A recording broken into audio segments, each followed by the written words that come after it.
ఆపదామపహర్తారం దాతారం సర్వసంపదాం లోకాభిరామం శ్రీరామం భూయో భూయో నమామ్యహం. హరి ఓం. పరమేశ్వర స్వరూపమైన సభకి నమస్కారం.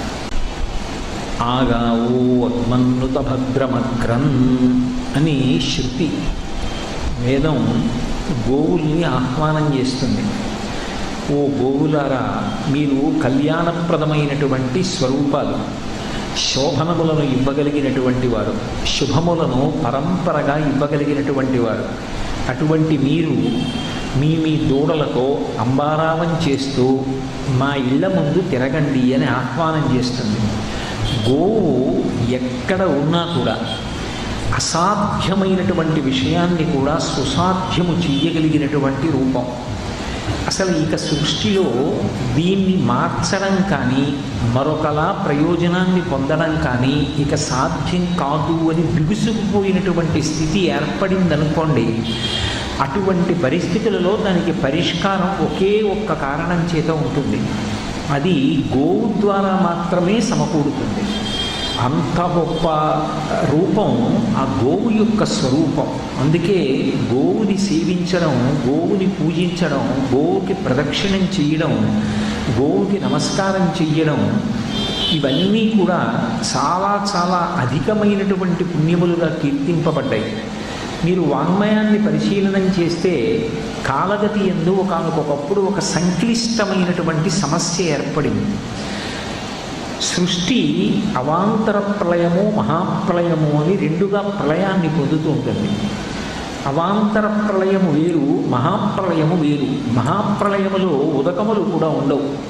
ఉదకములు కూడా లేకుండా కేవలం పరమాత్మ ఒక్కడే ప్రకాశిస్తూ ఉండిపోతాడు. ఇక సూర్యచంద్రుల యొక్క గతులు కూడా ఉండవు. అటువంటి స్థితిలో ఈ భూమిలో ఉండేటటువంటి పంట పండగలిగినటువంటి శక్తిని, ఆ అమృతత్వంతో కూడుకున్నటువంటి మళ్ళీ మళ్ళీ మళ్ళీ మళ్ళీ ఎన్ని మార్లు వేసినా పంట వచ్చి జనులను పోషించగలిగినటువంటి శక్తిని ఉపసంహారం చేసి దాన్ని ఆ అమృత శక్తి అంటారు. ఆ అమృత శక్తితో ఉన్నటువంటి ఓషధుల్ని ఒక కుంభంలో నిక్షేపించి ఆ కుంభాన్ని ప్రళయజలాల మీద విడిచిపెట్టేస్తాడు పరమాత్మ. ఆ కుంభం తిన్నగా వెళ్ళి మేరుపర్వతం యొక్క పైభాగాన్ని తాకి అక్కడ నిలబడిపోతుంది. ఆ పైన ఉన్నటువంటి శిఖరపు అంచున నిలబడుతుంది. అది మళ్ళీ సృష్టి ప్రారంభం కావాలి అని చెప్పి పరమశివుడు మహాకామేశ్వర స్వరూపంగా సంకల్పం చేస్తే అప్పుడు జలముల మీద తేలుతూ ఆ కుంభం వస్తుంది. ఎక్కడ సృష్టి ప్రారంభం కావాలని పరమేశ్వరుడు సంకల్పం చేస్తాడో అక్కడ ఆయన బాణం వేసి ఆ కుండ బద్దలు కొడతాడు. ఆ కుండ బద్దలు కొట్టినప్పుడు ఆ కుండ లోపల ఉన్నటువంటి అమృతంలో తడిసినటువంటి ఓషధులు భూమిలోకి వెడతాయి. భూమి అమృతాన్ని, ఓషధుల్ని తనలోకి పుచ్చుకుని పునఃపునః ఎన్ని మాటలు పంట వేసినప్పటికీ కూడా పండగలిగినటువంటి దక్షత తన యందు నిలబెట్టుకొని సమస్తమైనటువంటి భూతములను పోషిస్తూ ఉంటుంది. ఒకానొకప్పుడు ఒక విశేషం జరిగింది. భూమికి ఆగ్రహం కలిగింది. ఎందుచేత ఆగ్రహం కలిగింది అంటే దానికి రెండు కారణములు ఏర్పడ్డాయి. ఒకటి, కల్మషమైనటువంటి మనసు కలిగినటువంటి వారు, భగవంతుని యందు భక్తిభావం లేనటువంటి వారు, కృతజ్ఞతతో జీవించేటటువంటి వారి యొక్క సంఖ్య విశేషంగా పెరిగిపోయి వారు భూమిలో ఉండేటటువంటి ఈ ఓషధులనన్నిటినీ కూడా తస్కరించడం మొదలుపెట్టారు. ఎప్పుడైతే ఈ ఓషధులను వారు స్వప్రయోజనాల కోసం తీసేయడం ప్రారంభమైందో భూమికి ఆగ్రహం వచ్చి ఆ ఓషధులనన్నింటినీ కూడా భూకాంత రూపంలో తాను పుచ్చేసుకుంది. ఆ లోపలికి పుచ్చేసుకున్నప్పుడు అవి ఆమెలో జీర్ణమైపోయాయి. అప్పుడు ఇక భూమికి పంట పండేటటువంటి శక్తి క్షీణించిపోయింది. ఇలా క్షీణించిపోయినప్పుడు లోకంలో భయంకరమైనటువంటి ఆర్తనాదములు పెరిగిపోయాయి. అన్నం లేదు. కలియుగంలో ప్రాణులు అన్నగత ప్రాణులు. ఆ అన్నం లేకపోతే ఏ భూతం నిలబడగలదు? అది చెట్టు తొర్ర లోపల అగ్నిహోత్రం ఉందనుకోండి, పైకి కనపడకుండా అగ్నిహోత్రం తొర్ర లోపల కాలుతుంటే పైకి నవనవలాడుతున్నట్టుగా చెట్టు కనపడినప్పటికీ కూడా లోపల ఎంత బాధ పొందుతుందో అలా లోపల ఉన్నటువంటి క్షుద్బాధకి సమస్త భూతములు అలమటించిపోయి అప్పుడు శ్రీ మహావిష్ణువు పృథు చక్రవర్తి రూపంలో భూమి మీద అవతరించి భూమిని పరిపాలిస్తున్నాడు. భూమి ఆగ్రహాన్ని చెంది తనలో నిక్షేపింపబడినటువంటి అమృతాల్లో తడిసినటువంటి ఓషధులను తాను లోపలికి పిచ్చేసుకుని పంట పండగలిగినటువంటి శక్తిని ఉపసంహరించిన కారణం చేత జీవులు పొందుతున్నటువంటి పరివేదన చేత అపారమైనటువంటి కారుణ్యంతో కదిలిపోయి ఆగ్రహాన్ని పొందినటువంటి పృథువు ఈ భూమి ఎక్కడ ఉన్నా సరే నేను ఆ భూదేవిని సంహరిస్తానని చేత ధనుర్బాణములు ధరించి ఆయన వెంటపడ్డాడు. భూదేవి గోరూపాన్ని ధరించి పారిపోయింది. గోరూపంలో ఉంటే అపారమైన కారుణ్యంతో ఉంటాడు, గోరూపంలో ఉంటే సంహారం చెయ్యడు. అందుకనే ఆమె గోరూపాన్ని ధరించి పారిపోయింది. పారిపోతే వెతికి పట్టుకున్నాడు పృథువు. పట్టుకుని నిన్ను నేను ఎందుకు నిగ్రహించకూడదని అడిగాడు. అడిగితే ఆమె అప్పుడు ఈ మాటలు చెప్పింది. నేను ఈ అమృతాన్ని ఈ ఓషధుల్ని లోపలికి తీసేసుకోవడానికి కారణం ఇది. కల్మషహృదయులైనటువంటి వారు, కృతజ్ఞులైనటువంటి వారు, నియమపాలనం చెయ్యనటువంటి వారు, భక్తి లేనటువంటి వారు, యజ్ఞయాగాది క్రతువులను నిరసనం చేసేటటువంటి వారి సంఖ్య విశేషముగా పెరిగిపోయి పాపజీవనం భూమి మీద పెరిగిపోయినటువంటి కారణం చేత అటువంటి కృతజ్ఞులకు అన్నం పెట్టడం ఇష్టం లేక నేను వాటిని లోపలికి పుచ్చుకున్నాను. అవి జీర్ణమైపోయాయి. ఇప్పుడు ఆ ఓషధులు జీర్ణమైపోయిన కారణం చేత ఇక తిరిగి నేను పంట ఇవ్వలేను. కానీ మళ్ళీ నాలో ఉన్నటువంటి ఆ ఓషధీతత్వాన్ని తీసుకురావాలి అంటే ఒకే ఒక్క మార్గం ఉన్నది. నేను గోరూపంలో నిలబడతాను. నేను గోరూపంలో నిలబడినప్పుడు దోగ్ధ అంటే ఆ పాలు పితకగలిగినటువంటి వాణ్ణి, ఎవరికి ఏ కోరిక ఉందో ఆ కోరిక నా నుండి స్రవించేటట్టుగా చెయ్యగలిగినటువంటి దూడని, ఎవరికి ఏ కోరిక ఉందో ఆ కోరికని నా నుండి పితకడానికి తగినటువంటి పాత్రని సిద్ధం చేసుకుని వస్తే గోరూపంలో మళ్ళీ నేను అందరినీ అనుగ్రహిస్తాను. అది మళ్ళీ నేను చెయ్యగలిగినది ఒక్క గోవు రూపాన్ని పొందితేనే. కాబట్టి నేను గోరూపంలో నిలబడతాను, నువ్వు మళ్ళీ అందరినీ అనుగ్రహించమంది. అప్పుడు మొట్టమొదట పృథువు బయలుదేరి మనువుని దూడగా మార్చి ఆ గోరూపంలో ఉన్నటువంటి భూమి దగ్గర విడిచిపెట్టాడు. ఎప్పుడైతే ఆ మనువు దూడ రూపాన్ని పొంది ఆ గోవు యొక్క పొదుగు దగ్గరికి వెళ్ళి ఒక్కసారి తన ముట్టితో గుద్ది శిరములను చప్పరించాడో అన్ని భూతములకు కావలసినటువంటి ఆహారాన్ని విడిచిపెట్టింది. పృథువు తన రెండు చేతుల్ని చాపి దోసిని పట్టి పాత్రగా మార్చి పిండుకున్నాడు. అలాగే ఒక్కొక్కరిని తీసుకొచ్చి దూడగా ఆ ఆవు దగ్గర నిలబెట్టి వాళ్ళకి కావలసినటువంటి వాటినన్నిటినీ పిండుకున్నారు. దేవతలందరూ కలిసి ఇంద్రుణ్ణి దూడగా చేసి ఆ భూమి అనబడేటటువంటి ఆవు దగ్గరికి తీసుకొచ్చారు. అలాగే దానవులు, దైత్యులు వీళ్ళు ప్రహ్లాదుణ్ణి దూడగా చేసి తీసుకొచ్చి వాళ్ళకి కావలసినటువంటివి వాళ్ళు పిండుకున్నారు. అలాగే యక్షులు, రాక్షసులు, భూతములు, పిశాచములు మొదలైనటువంటివి రుద్రుణ్ణి దూడగా చేసి గోవు దగ్గరికి పంపించి వాటికి కావలసినవి అవి పిండుకున్నాయి. అలాగే ఋషులందరూ కూడా బృహస్పతిని దూడగా చేసి ఆవుగా ఉన్నటువంటి ఆ భూమి దగ్గరికి పంపించి వాళ్ళకి కావలసినటువంటి దాన్ని వాళ్ళు పిండుకున్నారు. ఇలాగే పితృదేవతలు సూర్యుణ్ణి దూడం చేశారు. గంధర్వులు, అప్సరసలు కలిసి విశ్వావసువుని దూడగా చేశారు. అలాగే ఆ గంధర్వులు, వసువులు వాళ్ళకి కావలసినవి వాళ్ళు పిండుకున్న తర్వాత సిద్ధులు బయలుదేరారు. వాళ్ళు కపిలుణ్ణి దూడగా చేసి వాళ్ళకి కావలసినటువంటివి వాళ్ళు పిండుకున్నారు. సిద్ధులు వెళ్ళిపోయిన తర్వాత కింపురుషులు బయలుదేరారు. కింపురుషులు బయలుదేరి వాళ్ళు మయుణ్ణి దూడగా చేసి వాళ్ళకి కావలసినటువంటివి వాళ్ళు పిండుకున్నారు. తర్వాత సర్పములు, నాగములు బయలుదేరాయి. అవి తక్షకుణ్ణి దూడగా చేసి ఆ గోవు దగ్గరికి విడిచిపెట్టి వాళ్ళకి కావలసినటువంటి విషాన్ని వాళ్ళు పిండుకున్నారు. ఇది అయిపోయిన తర్వాత పర్వతములన్నీ కలిసి హిమవత్ పర్వతాన్ని దూడగా చేసి ఆవు దగ్గరికి పంపి వాళ్ళకి కావలసినటువంటివి వాళ్ళు పిండుకున్నారు. పక్షులన్నీ కలిసి గరుత్మంతుణ్ణి దూడగా చేసి ఆ ఆవు దగ్గరికి పంపించి పక్షులకు కావలసినటువంటి విషయాన్ని పక్షులు పిండుకున్నాయి. తర్వాత జంతువులన్నీ కలిసి ఒక ఆబోతుని దూడగా ఆ గోరూపధారిణి అయినటువంటి భూమాత దగ్గరికి పంపి వాళ్ళకి కావలసినటువంటివి వాళ్ళు పిండుకున్నారు. పశువులు అయిపోయిన తర్వాత క్రూర మృగములన్నీ కలిసి సింహాన్ని దూడగా చేసి గోరూపధారిణి అయినటువంటి భూమి దగ్గరకు పంపి వాళ్ళకి కావలసినటువంటిది వాళ్ళు పిండుకున్నారు. భూమిలో నిక్షేపింపబడినటువంటి అమృతము, అమృతంలో తడిసినటువంటి ఆ ఓషధులు భూమి యందు జీర్ణమైపోతే మళ్ళీ ఆవిడ గోరూపధారిణిగా నిలబడినప్పుడు ఏ ఏ జాతుల వారికి ఏమి కావాలో వాటిని వాళ్ళకి కావలసినటువంటి ముఖ్యమైనటువంటి వాళ్ళని దూడగా చేసి ఆ ఆవు దగ్గరికి పంపి ఆ ప్రయోజనాన్ని సిద్ధింపచేసుకున్నారు. సృష్టిలో ఇంత సంక్లిష్టమైనటువంటి సమస్య ఒకటి ఏర్పడినప్పుడు దాన్ని పరిష్కరించగలిగినటువంటి ప్రాణిగా నిలబడినది గోవు ఒక్కటే. అంటే ఆ గోవు పరిష్కరించలేనటువంటి సమస్య లేదు. అందుకే ఇప్పటికీ పెద్దలు ఒక మాట చెప్తారు, మీరు ఎప్పుడైనా విన్నారో లేదో నాకు తెలియదు, సంప్రదాయంలో ఒకటి పాటిస్తారు.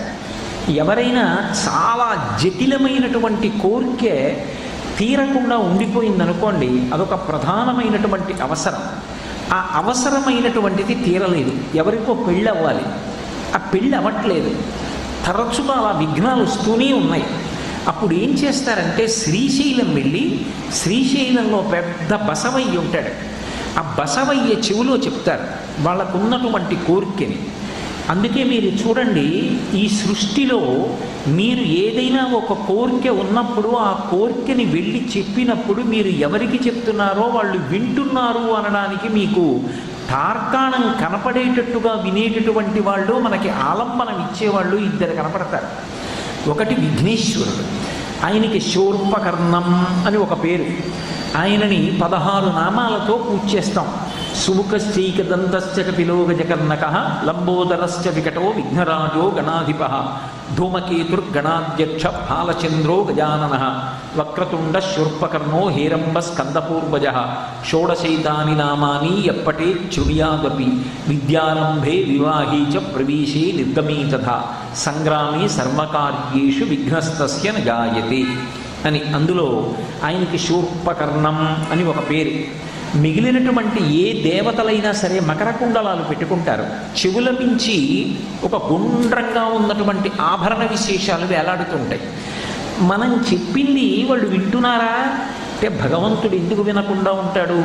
కాబట్టి మనకు ఊరట.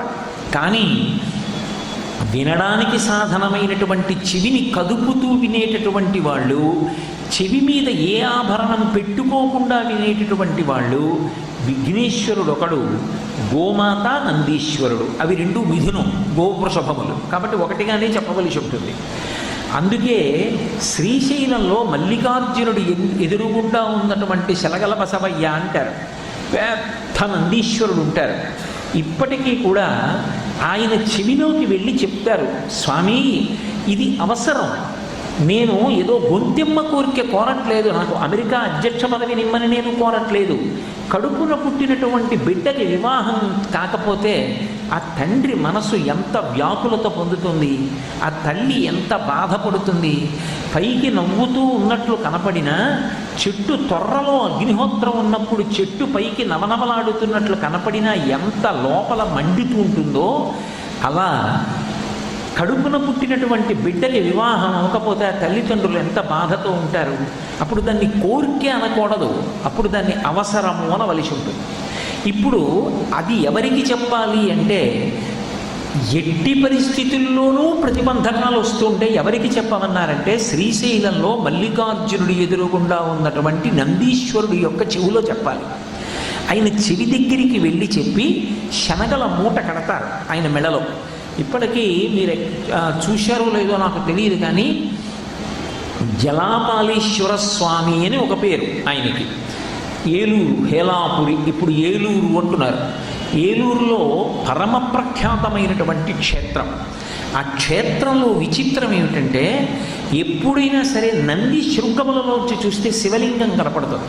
శృంగమధ్యే శివం దృష్ట్వా పునర్జన్మ న విద్యతే అని వృషస్య వృషణం స్పృష్ట్వా శృంగమధ్యే శివాలయం దృష్ట్వా క్షణం నరో యాతి కైలాసే శివసన్నిధిం అని శైవాగమం.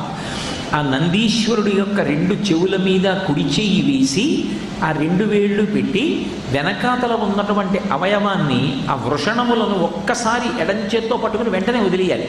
ఆ వృషణములను ఇలా పట్టుకునేటప్పటికీ ఆయన ఊపిరి అని ఆగుతుంది. ఆ ఊపిరి ఆగినప్పుడు ఆ ఊపిరిలో ఊగుతున్నటువంటి ఆ ఉచ్ఛ్వాస నిశ్వాసలలో ఊయల ఊగుతున్నటువంటి పార్వతీ పరమేశ్వరులు ఒక్క క్షణం అలా దర్శనమిస్తారు. అది కైలాసానికి వెళ్ళి పార్వతీ పరమేశ్వరుల యొక్క దర్శనం పొందడంతో సమానం. అంత గొప్పది నందీశ్వర దర్శనం. ఏలూరులో జలాపాలేశ్వర స్వామి అంటారు. జలములను పరిపాలించేటటువంటి అధినాయకుడు సర్వస్వరూపంతో. లింగపురాణంలో కూడా సంజీవనం సమస్తస్య జగత సలిరాత్మిక భవ ఇత్యుచ్యతే మూర్తిర్భవస్య పరమాత్మనః అని నీటికి అధిదేవతగా చెప్తారు పరమశివుణ్ణి. అటువంటి పరమశివ దర్శనం నంది యొక్క శృంగములలోంచి చేస్తాం. కానీ ఆ క్షేత్రంలో విచిత్రం ఏమిటంటే, మీరు శివాలయం వెనక గోడలోకి వెళ్ళి అక్కడ ఒక కన్నం ఉంటుంది.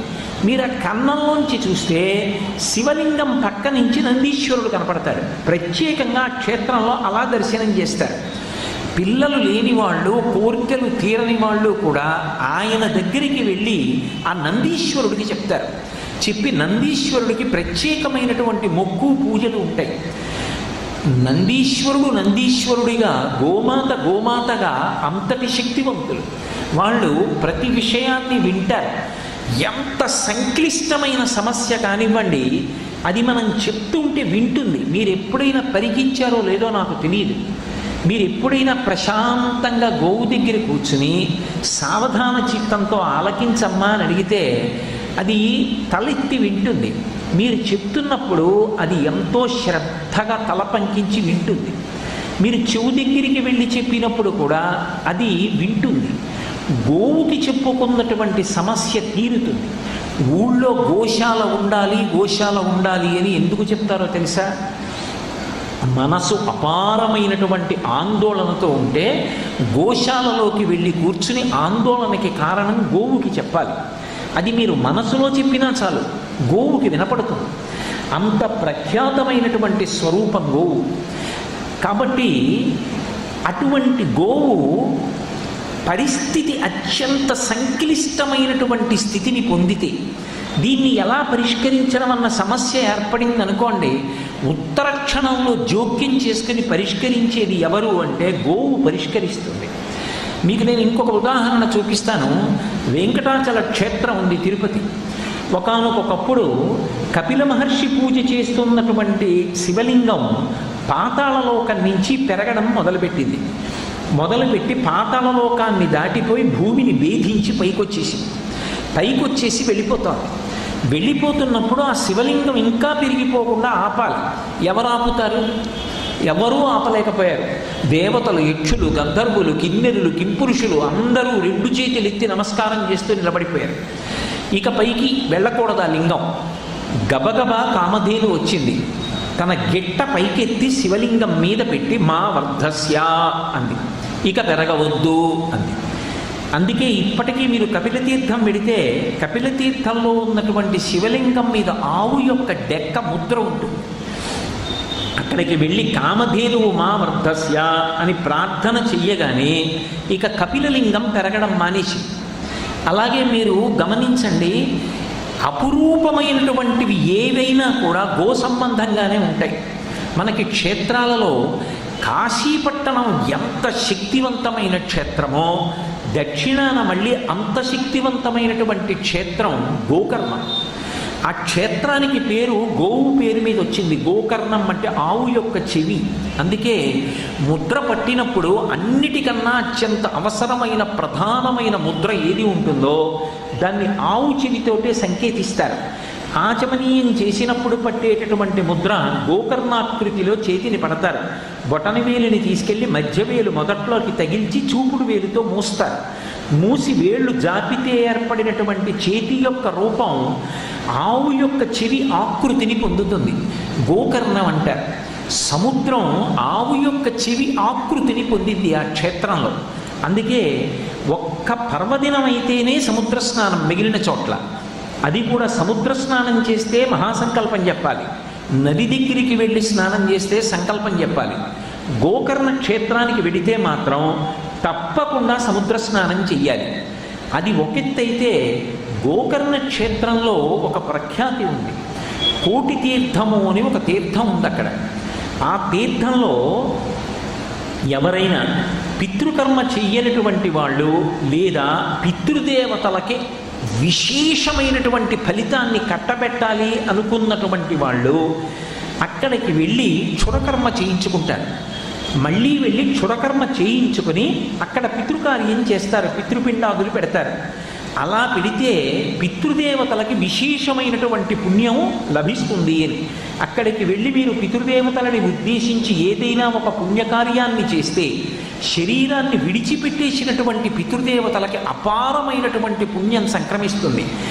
ఇన్నిటిని సిద్ధింపచేయగలిగినటువంటి క్షేత్రం, సముద్ర స్నానం నిత్య స్నానంగా కలిగినటువంటి క్షేత్రం. సముద్రం అక్కడికి వచ్చేటప్పటికి ఆవు యొక్క చెవి ఆకృతిని పొంది ఉండడం ఒక విశేషం. అలాగే మీకు ఎప్పుడైనా సృష్టిలో ఒక అపురూపమైనటువంటి విశేషం జరిగిందనుకోండి, అది వెంటనే గో సంబంధాన్ని పొందుతుంది. ఒకప్పుడు రామచంద్రమూర్తి ఈ లోకంలో నరుడిగా నడయాడాడు. ఆయన దశవర్ష సహస్రాణి దశవర్ష శతాని చ అని నేను ఈ భూమి మీద కొంతకాలం ఉంటాను అని ప్రతిజ్ఞ చేశాడు. ఒక నరుడు ఎలా బ్రతుకుతాడో అలాగే బ్రతికాడు తప్ప ఆయన ఒక దైవంలా ఈ భూమి మీద నడయాడలేదు.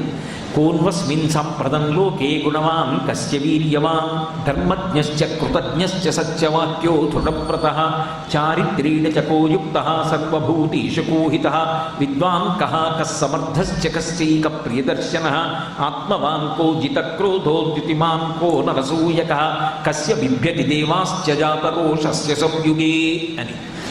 అది మహానుభావుడైనటువంటి వాల్మీకి మహర్షి వేసినటువంటి ప్రశ్న. 16 పరిపూర్ణమైనటువంటి గుణములు కలిగినటువంటి మనుష్యుడు ఈ కాలమునందు ఎవరున్నారు అని అడిగాడు. మనుష్యుని కథగానే రామాయణం చెప్పబడింది. మనుష్యునిగా పుట్టి పురుషోత్తముడిగా మారి ధర్మం ఎంత గొప్పదో నిరూపణం చేసినటువంటి రామచంద్రమూర్తి అవతార పరిసమాప్తి చేసేటటువంటి సమయంలో సరయూ నదిలో ప్రవేశించాడు. తాను సరయూ నదిలోకి వెళ్ళిపోతూ కోసల రాజ్యంలో ఉన్నటువంటి ప్రజలనందరినీ పిలిచి ఆ మాట చెప్పాడు. నేను అవతార పరిసమాప్తి చేసేస్తున్నాను, నేను సరయూ నదిలోకి వెళ్ళిపోతున్నాను, నాతో పాటుగా వచ్చేద్దామనుకున్న వాళ్ళు ఎవరైనా ఉంటే వచ్చేసేయమన్నారు. ఒక్క హనుమ మాత్రం వెళ్ళలేదు. అప్పుడు మీ కథ ఎంతకాలం ఉంటుందో అంతకాలం నేను ఈ భూమి మీద ఉంటాను, మీరొకటి మీ కథ ఒకటి కాదు, రెండూ నాకు సమానమన్నారు. మత్కథా ప్రచిరిష్యంతి యావల్లోకే హరీశ్వర తావద్రవస్య సుప్రీతో మద్వాక్యమనుపాలయం. నా రామ కథ ఎంతకాలము చెప్పబడుతుందో అంతకాలము ఎక్కడెక్కడ రామకథ చెప్పబడితే అక్కడక్కడికి నువ్వు వెళ్ళి చెవియొగ్గి రామకథని విని సంతోషాన్ని పొందుతూ ఉండాలి. నువ్వు వెళ్ళినటువంటి కారణం చేత సమస్తమైనటువంటి అమంగళములు తొలగి మంగళములు కలుగుతాయని హనుమకి ఆదేశించారు. సరయూ నదిలో ఎక్కడ రామచంద్రమూర్తి ప్రవేశించినప్పుడు ఆయనతో పాటుగా కోసల రాజ్యంలో ఉన్నటువంటి చాలామంది ప్రజలు కూడా ప్రవేశించారో, ఆయన వైకుంఠాన్ని చేరిపోతే వీళ్ళందరూ కూడా వారికి తగినటువంటి ఉత్తమ లోకాలకి వెళ్ళిపోయారు. ఆయనతో పాటు సరయూలో ప్రవేశించి శరీరాలు విడిచిపెట్టిన వారు వాళ్ళందరూ ఆ నదిలో ప్రవేశించినప్పుట ఆవుల మందలు వెళ్ళి నదిలో ప్రవేశించి ఈదడం మొదలు పెడితే ఎలా ఉంటుందో ఆనాడు సరయూ నదిలో అటువంటి కలకలం బయలుదేరిందిట. అందుకే ఇప్పటికీ సరయూ నదికి ఒక తీర్థం ఉంది, గోతీర్థము అని పిలుస్తారు దాన్ని. ఆ తీర్థానికి పేరు గోవు పేరు మీదే వచ్చింది. నరుడిగా వచ్చినటువంటి అవతారం రామావతారం. అటువంటి రామావతారం పరిసమాప్తి సమయంలో తనని ఆశ్రయించిన వాళ్ళందరితోటి కలిసి వెళ్ళిపోయినప్పుడు సరయూ నదిలో ఉన్నటువంటి తీర్థానికి గోతీర్థము అని పేరు వచ్చింది. మీరు ఎక్కడెక్కడ విశేషం ఉండనివ్వండి, అక్కడక్కడ గోవుతో సంబంధం ఉంటుంది. మంగళాశాసనపరై పదాచార్య పురోగమై సర్వైశ్చ పూర్వైరాచార్యై సత్కృతాయాస్తు మంగళం. మంగళం కోసలేంద్రాయ మహనీయ గుణాత్మనే చక్రవర్తి తనూజాయ సర్వభౌమాయ మంగళం. ఉమాకాంతాయ కాంతాయ కామితార్థప్రదాయినే శ్రీగిరీశాయ దేవాయ మలినాథాయ మంగళం. సర్వం శ్రీ ఉమామహేశ్వర పరబ్రహ్మార్పణమస్తు. స్వస్తి.